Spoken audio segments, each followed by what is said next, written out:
Google Keyword Planner is probably the most common way that most people know to look for keywords. But in case you're not familiar with it, I'm just going to walk you through the process here. You go to google.com/AdWords and click sign in. If you haven't created an account already, it's really easy. You just enter your information and then confirm your email address. It's free.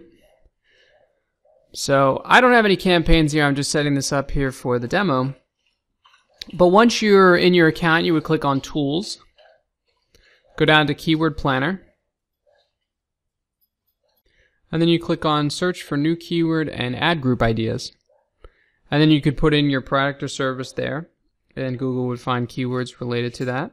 So if we did bicycles,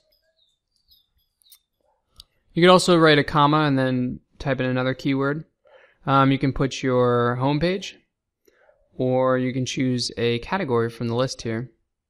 So you can pick whatever language you want, countries, so you could add countries that also speak English. So for example, England, or rather, let's do the United Kingdom.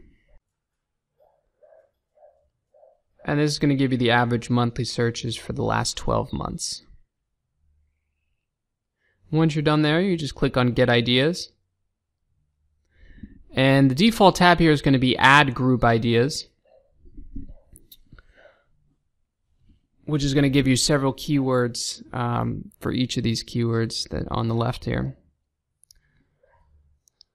So you see you have cheap bicycles, folding bicycle, bicycle insurance, and then you get the average monthly searches, and then the competition among advertisers for those words.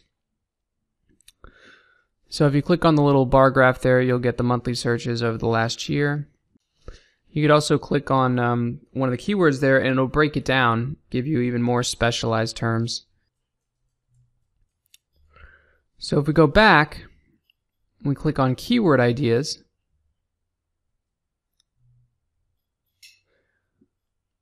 It's going to give you even more suggestions. So now you have secondhand bicycles, bicycles for sale, cheap bikes, discount bikes, bicycles in the UK. And you get the searches for that too, as well as the competition. And you can sort them by searches, competition, suggested bid.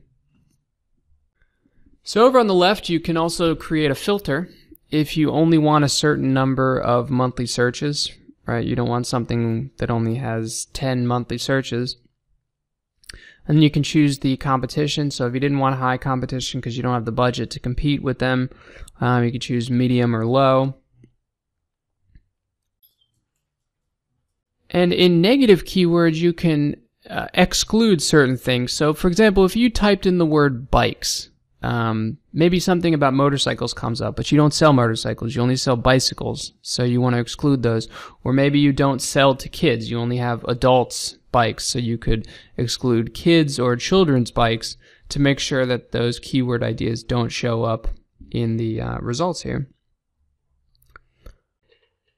So you could do it for cycling, bike accessories, and any keyword that you see come up in the results, you could type back into the search field and get even more ideas, and just get more and more specialized, more ideas for things for your website.